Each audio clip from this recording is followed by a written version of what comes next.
Well, good evening. Well, here it is, Friday night here on PJNET, a night we have always looked forward to. But tonight is a very, very special Friday night because this and every Friday night at 9:30 p.m.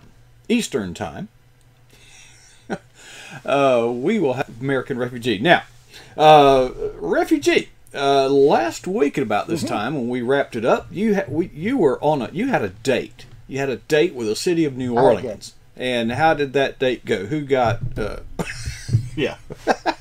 Mark, I got to tell you all about it because it's a fascinating study in the idiocy of the liberal mind. And it's also a fascinating study in how fat white boys get along in the hood. Oh, wait a minute. Before, I've got to do this because you're going to do it anyway. I want to give you 2 minutes. Let me get my gavel. To talk about the New Orleans game. That's all we're going to give the NFL. I'm surprised you're even up and around. Oh, I haven't been most of the week.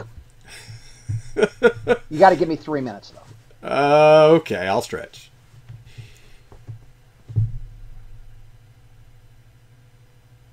Your 3 minutes has already started.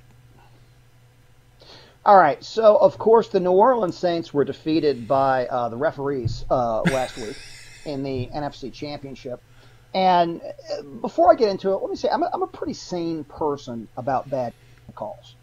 I understand that bad calls are a part of the game, that human beings are imperfect, and that bad calls can often go both ways. In fact, I counted about 6 bad calls before the ultimate bad call in question during that game. I thought about 4 of them went against the Saints. I thought about 2 of them went against the Rams.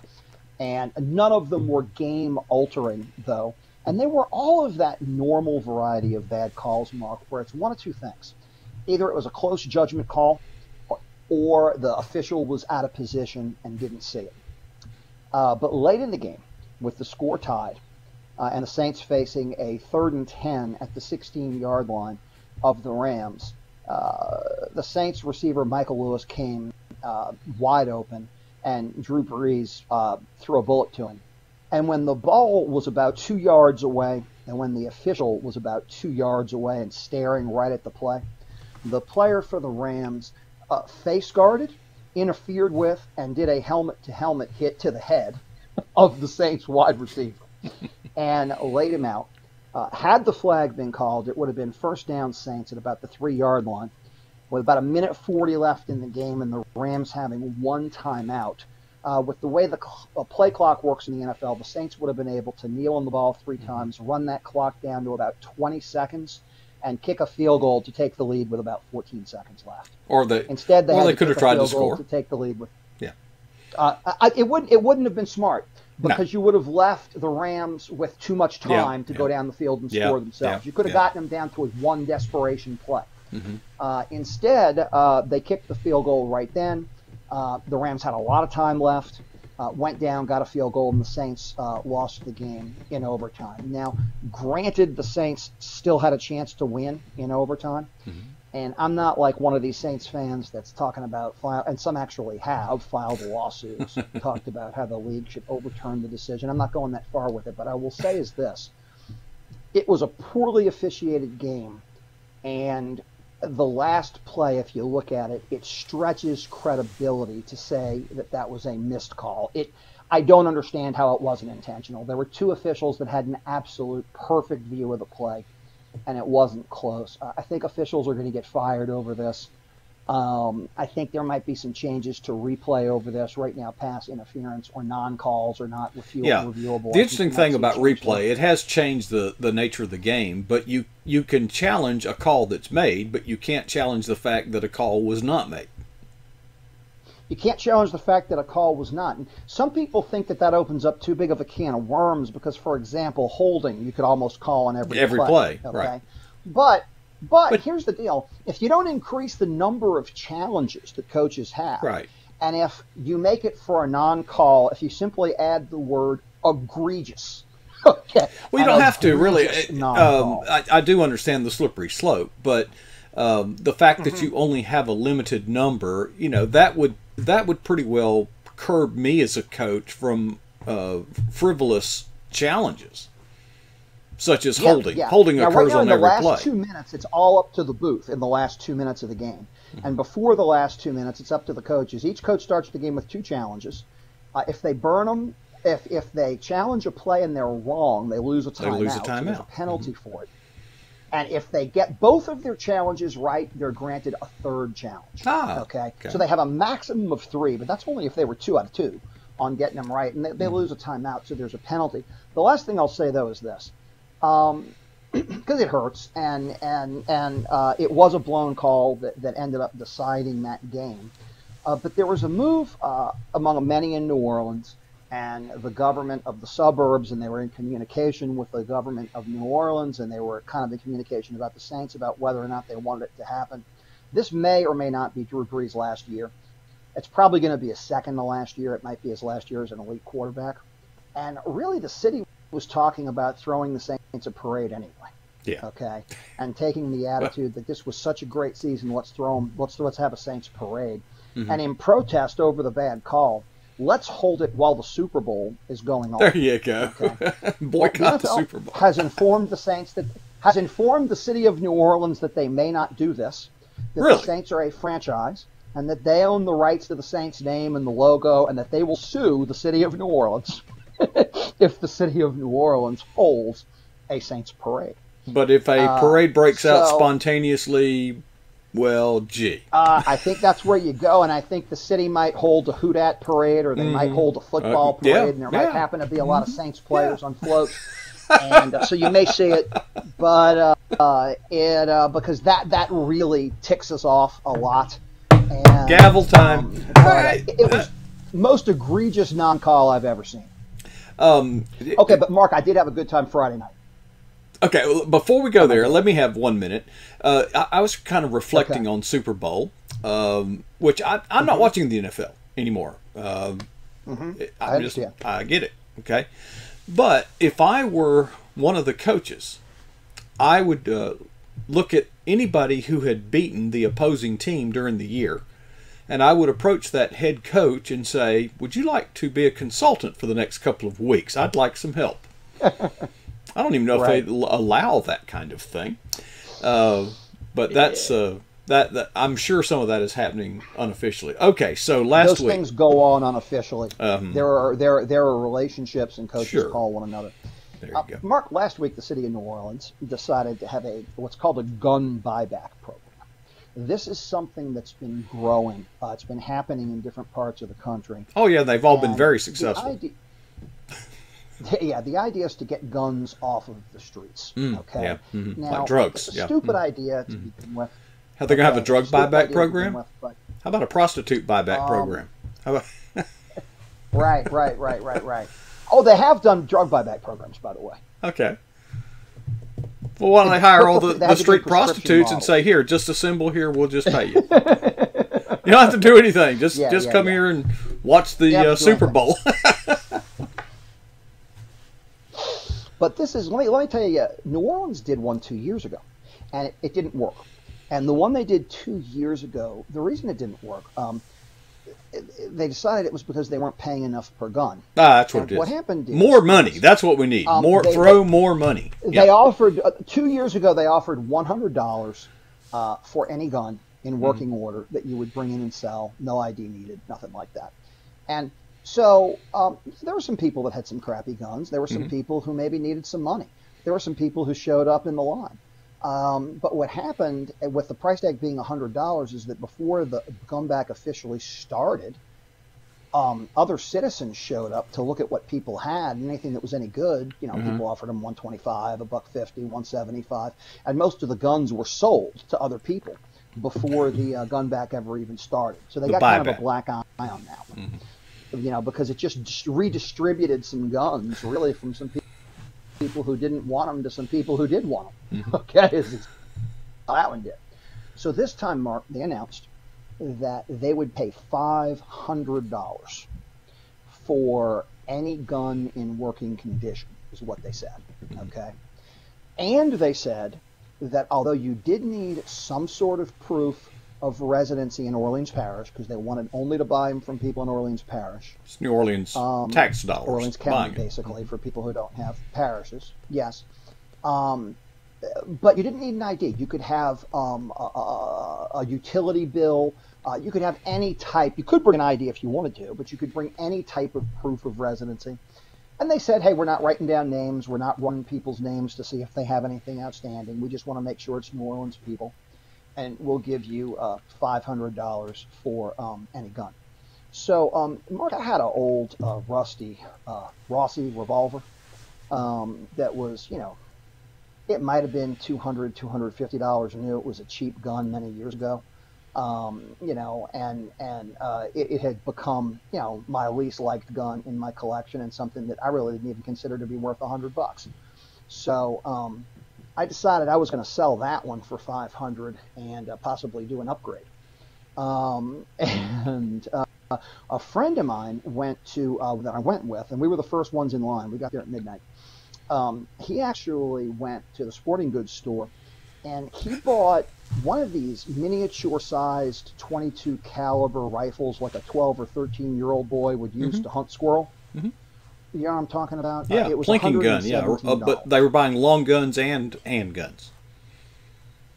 Any gun in working order is what it said. Now, I almost wanted to test it with a printed plastic gun or a zip gun. Okay, but I thought that might have been stretching it, because they wanted. Well, and you wanted the money too. I think. And I wanted the money. Okay, so so the two of us showed up. Now, Mark, we get to this neighborhood at right at midnight, and there was nobody in line yet. I wanted to make sure we got there early because I had a feeling that a whole lot of people might turn out. And I wanted. Didn't you say last week there was? They said there was a limit. They just didn't tell you what the limit was on how many guns they were going to buy. Didn't tell you what it was. And they did say it was one gun per household. Mm-hmm. You could bring as many guns as you wanted. They'd be happy to let you donate as many guns as you wanted. But they were only going to give $500 to each household, to one member of a household that showed up. So my friend and I showed up, and this was at a Baptist church in the hood, okay? And there was nobody there when we got there at midnight. Like I said, it was a bad neighborhood, and we parked kind of right across the street in this lot. Figured as soon as people started to line up, we would get in line. And my friend was kind of saying, well, I'm glad we're armed anyway. It's kind of a bad neighborhood. And, I said, dude, we look like we're two fat, middle-aged white guys who look like we're poorly dressed, poorly disguised, undercover police officers. Let me show you something. And I got out, and the very tripod that's holding my camera right now, I had brought it so that I could look at movies on my phone while we were in line. I put that tripod on the hood of the car. And then with the phone in it, okay, and just a little light shining on it. And I went back and got in the car and marked that neighborhood clear.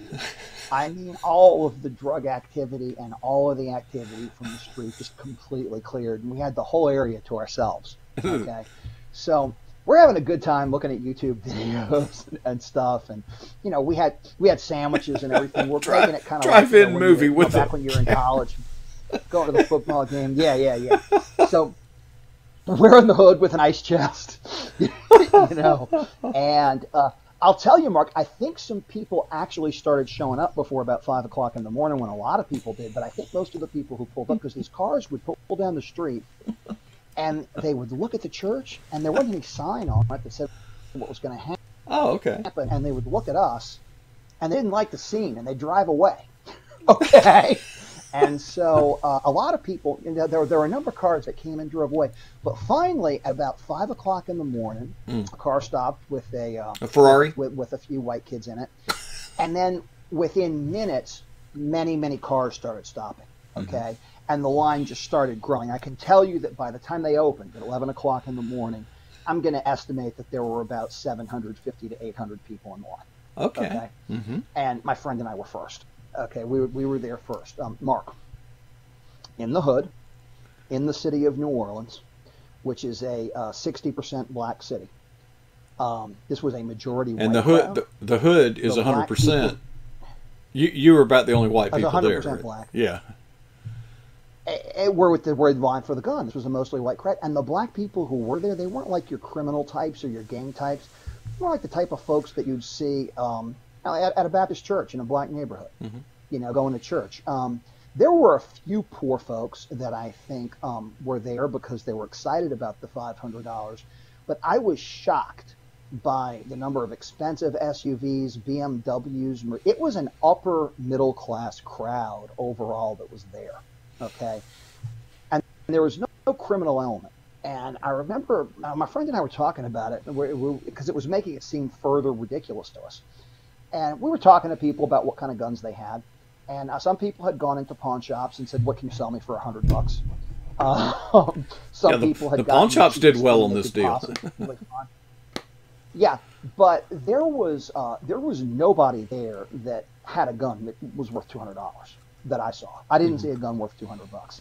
I saw guns worth well under $200, and I saw people that were looking for it. And I did talk to one guy who had a few college students there with him because they had made it one gun per household. Mm-hmm. And his plan was to sell four of his guns, four of his cheapest guns, and get together $2,000 and make a nice little donation to the NRA and buy himself a brand new AR-15. And I was there in my NRA hat, and there were a couple of other NRA hats. The crowd resembled what you might see at a Trump rally or at an NRA convention. Okay. Now, let me say this. There were some people that I talked to that were not as excited as I was about this. And they were like, "Roger, that's a gun registration program. That's not a gun buyback." And they're looking to do a gun registration program. And I said, well, number one, I've already bought guns using my ID in my name at stores. And I think they pretty much already have me. Number two, I've been the American refugee, putting up stuff on the web and on Twitter and going around giving constitutions and getting in hassles with police. I said, I'm on every right-wing extremist list that there is. Okay. I do not need to worry about being added to a list. Okay. But there were some people out of those privacy and libertarian concerns that were kind of like, well, let me know how it goes. Mm-hmm. By the time it opened up, you had hundreds of police officers there. The sheriff was there. The outgoing chief of police was there. And the police were actually the ones that were inspecting the guns, writing down the serial numbers, and they'd give you a little ticket, and then you'd go to a next booth for your cash.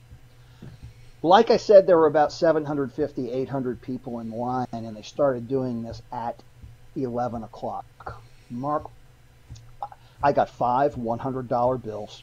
They glanced at my water bill. They didn't read it. They did write down the serial number of the gun. Same thing with the other gentleman that I was with, and he got 5 $100 bills.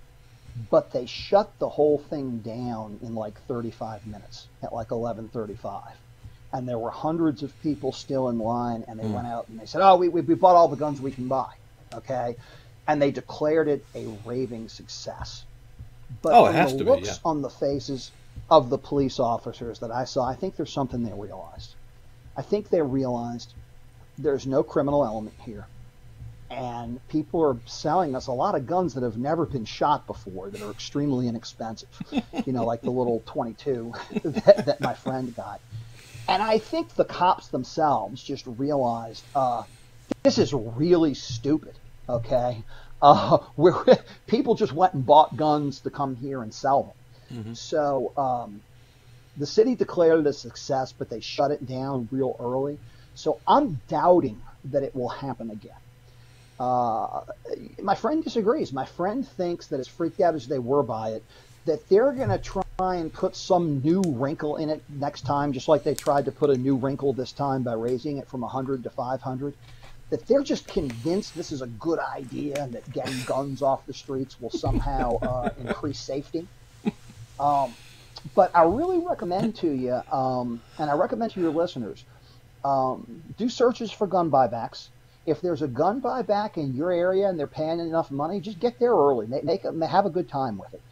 Get there with your sandwiches and your soft drinks and everything else. I could not for the life of me conceive that any good was done. Now, there was a follow-up later on in the week that claims, and I don't know if they really stayed open long enough to do this, but that claims that they did not shut it down early like people were saying because they were upset about anything, that they just bought all the guns they'd planned to buy and that they bought 200 guns.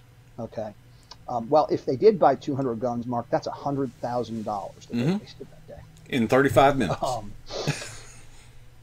Yeah, they spent buying guns that people had just bought at the sporting goods store or Target. The sporting goods store or the pawn shop, or pulled out from the bottom of their grandma's drawer. Okay. But yeah, that's all they did is wrote down the serial numbers and took them.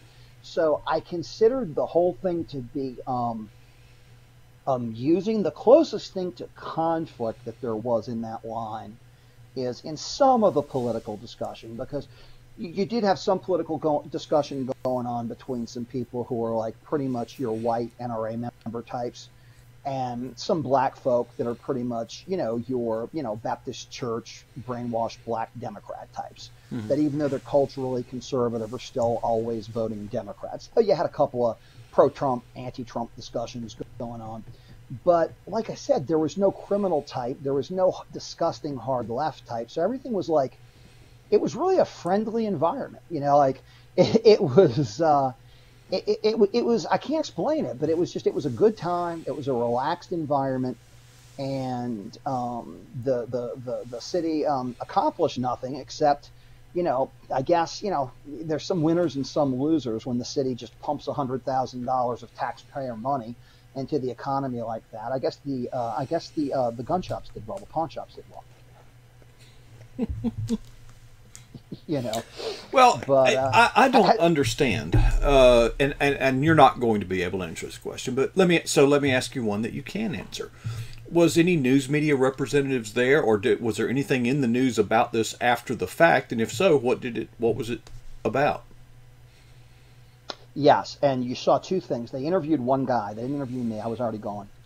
But what you had was basically a member of the news media standing there talking about the city declared it a great success. And then they interviewed this guy who really kind of did what some people call throwing a $20 bill on a $10 story.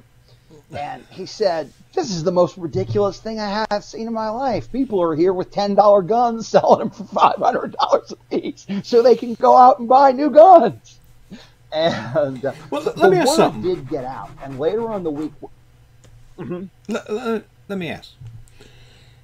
You said the city declared this a success. So, what the question in my mind, okay, is where is the bumbling bureaucrat that hatched this idea, and where is the accountability?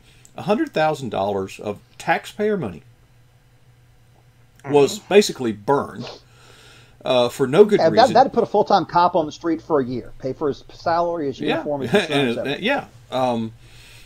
And I don't understand. I mean, Sun Tzu in The Art of War, one of the points he makes is there has to be an end game. You have to first have the end game and develop your strategy around that. In other words, what's your goal? Once you have a goal, how do you get to your goal? Well, here, the goal does not seem clear to me. I think the goal is propaganda. I think the goal is to convince people that they're doing something. That they're doing something. For God's sakes! Yeah. I don't now. Let me try to think of a rational gun buyback program. Let's suppose for a moment that guns were illegal, any gun, and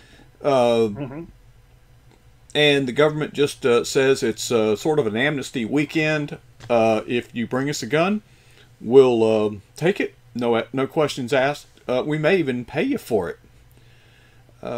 I don't agree with the whole scenario, but I'm saying that in that scenario, the there's a goal. military has done that before in war zones, where they were trying to get some of the guns out of the street. The military actually did that in Iraq in a couple of areas.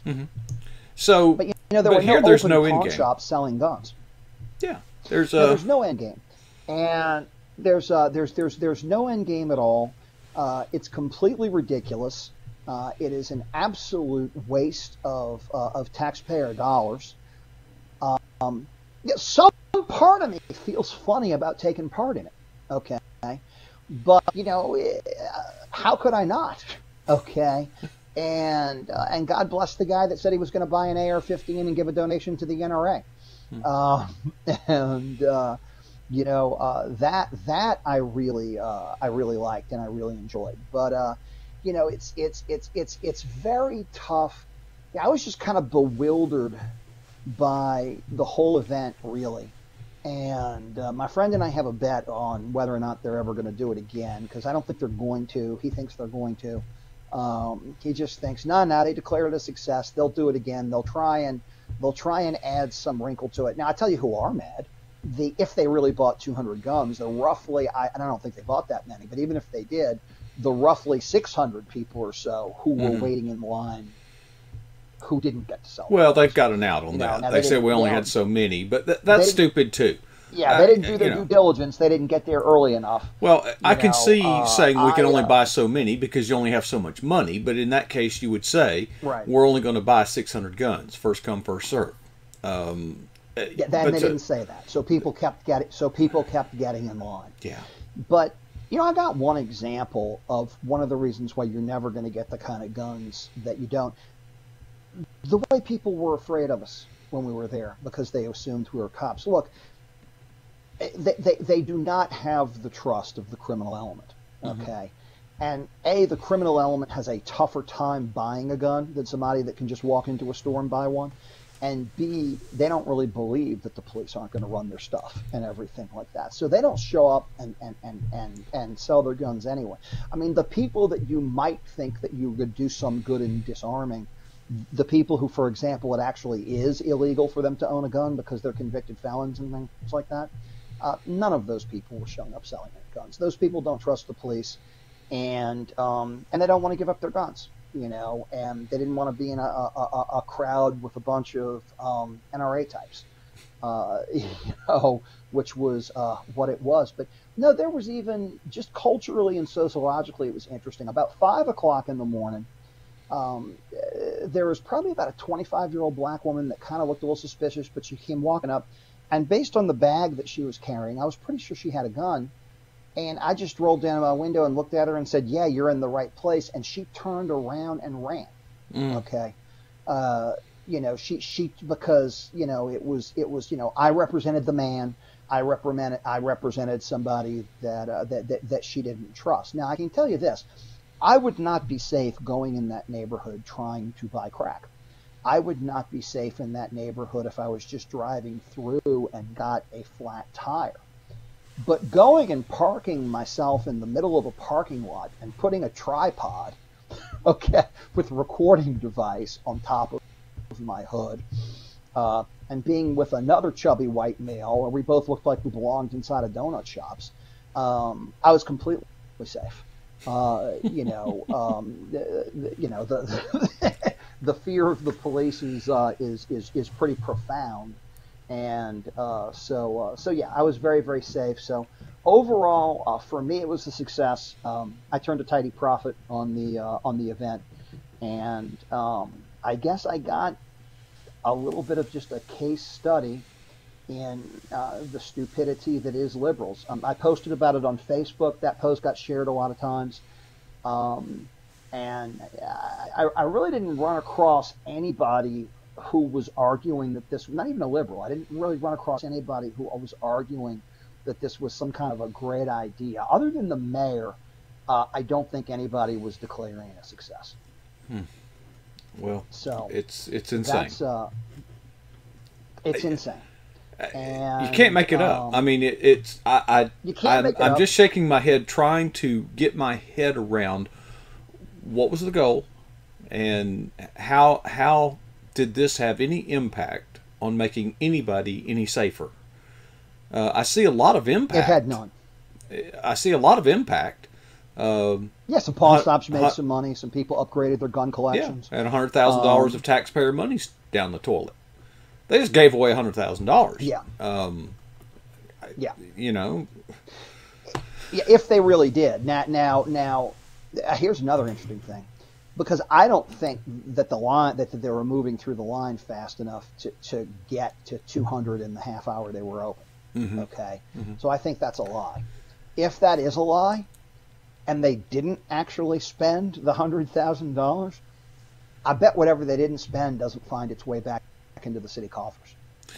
Right. To do I bet it's 200 pocketed to by do 200 somebody. buys. I don't know how many clerks were there, but in 30 minutes you'd have to do 7 per minute.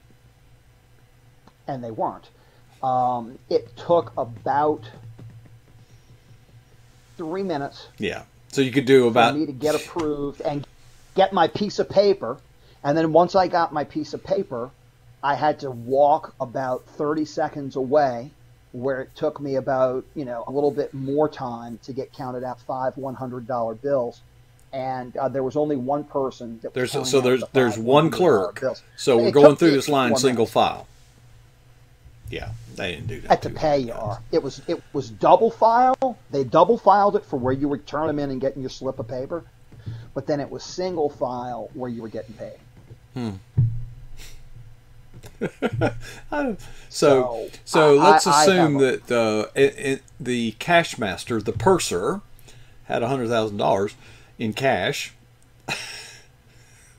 That's when you're announcing there's going to be $100,000 in cash in the parking lot of this church Saturday morning. Oh, well, they had hundreds of police officers that showed Oh, up. okay. There was actually a Loomis Fargo armored truck that brought the money, Okay. and there were dozens of police vans. So really, when you talk about what the city spent, okay, they spent more than $100,000, and I mean the other money would have spent anyway. But Mark, they had over 100 police officers there. Why don't you just And they fly? had Just many. take $100,000 in $20 bills, and fly a helicopter over the hood, and just dump the money out the window and let people get it. Well, it was $100 bills. It was 5 nice. Right, but if you're going to dump it out of a $100 helicopter, I'd use $20 bills. You dump it out of a helicopter, you might want to do 20. Or $5 bills for that matter. Yeah. Yeah, so it was it was an amazing thing. Mark, before we finish up, I wish that I had written down the name of the case, but an interesting thing has happened this weekend. On its face, it's nothing, but look into it because it might signal a new day with the Supreme Court on guns. You remember the Heller decision? Oh, yeah. Where the court absolutely affirmed the individual right to keep and bear arms. But they also addressed, it was an important decision because they really addressed that age-old question that liberals would use of say, well, but this wasn't invented then or that wasn't invented then and everybody can't have their own nuclear bombs. And what the court decided is that the Second Amendment covers any weapon that is in common use. And that if the government wants to ban a weapon, they have to do it before it is in common use by the general public. So they thus decided that the fully automatic ban, which was put in at a time when fully automatic weapons were not, and they're still not, in common use, that those bans could stand, but that these semi-automatic weapons are in common use now. And so basically, if you want to ban nuclear weapons, you can do it today. If you wait until after they're in common use, you can't. Unfortunately, after that rather sane decision, the court then proceeded to turn down, to not grant cert to every gun case that has come to the court since then, including some that you would have figured that the same 5 justices that, first made the Heller decision would have been willing to overturn some of these laws that got passed because they seem to be in direct violation of Heller. And Clarence Thomas wrote a couple of scathing rebuttals to not granting cert in a couple of these cases. Well, they've just granted cert to the first gun case. Now, for clarity, when you say cert, certifications, or certiorari really is what they call it, but it means that they're going to hear a case. It means that the justices have agreed to hear a case and they put it on the docket. Okay. They do not grant certiorari to most cases that come before them. Okay, that most of the time when you file something with the Supreme Court, they say we're not going to hear it. We can't hear anything. And they only hear things that they decide are of some sort of level of importance, and so on and so forth. Well, what this gun rights case is about is a law in New York City, which essentially, well, what the law says is that if you legally own a gun, you cannot have that gun anywhere other than your home or at one of the 10 approved gun ranges in the city of New York. It doesn't actually even give you the right to have it in between those two. I was going to say, how do you So get it it doesn't from even- A to B? If you have two homes, you can't take it from A to B. It's Yeah. the most ridiculous law, and they're clearly going to, I think, overturn this law. But some people are wondering that maybe Kennedy just wasn't willing to go too far, and he wanted a little time to pass. You know, Kennedy always thought about things other than the Constitution, like how things look, or how fast we're moving, or whatever. And some people are thinking that this might be just a little bit of an opening where the Supreme Court's going to start taking some of these gun cases now. Because they need to, because there have been some laws passed since Heller that really seem to clearly fly in the face of Heller. So I'm very, very hopeful that the Supreme Court will start taking some new gun cases. Good observation. All right. Well, Roger, it's always good to hear from you, man. And I don't know what we're going to talk about next week, but there's plenty of things that can happen between now and then that we don't even know about. But I am glad to get a firsthand report and have you share a firsthand report of another bumbling, idiotic government program that was declared as, this makes cash for clunkers look like it was a great idea. No, it's ridiculous. It's and there'll be no accountability. The mayor declared it. This is just we're almost beyond truth here. I mean, you cannot make this up. I don't get it, but it really happened. You were there. You were there. It actually happened. I was there. Well, and if people want to search for it online, they can search for Mayor Latoya Cantrell's gun back program, and they'll find the little articles in the City of New Orleans newspaper about it. And the press is calling it a controversial program, at least. Yeah, they're not coming out and calling it the joke that it was, but they're at least calling it controversial, and then mentioning that some people don't feel that this really does any good. But then they're also quoting Cantrell, who's talking about what a wonderful success it was. Yeah. How It'll it got blow all over. of these dangerous weapons off of the street. It'll just blow over. It'll just go away. It'll blow over. All right. Well, we look forward to hearing from you right. next Friday, and you always amaze me. It's just great to have you with us. And all right. God bless you, Mark, and I look forward to seeing you next Friday. all right, we'll see you then, my man. Well, that was fun. There's just no limit to the absurdity, is there? It seems so. In any event, we will get back to some music here tonight, and we'll be back next week. Now, between now and then, Tuesday night, we'll be hearing from Dale Didway. I was hoping to hear from Troy Towns today, but did not.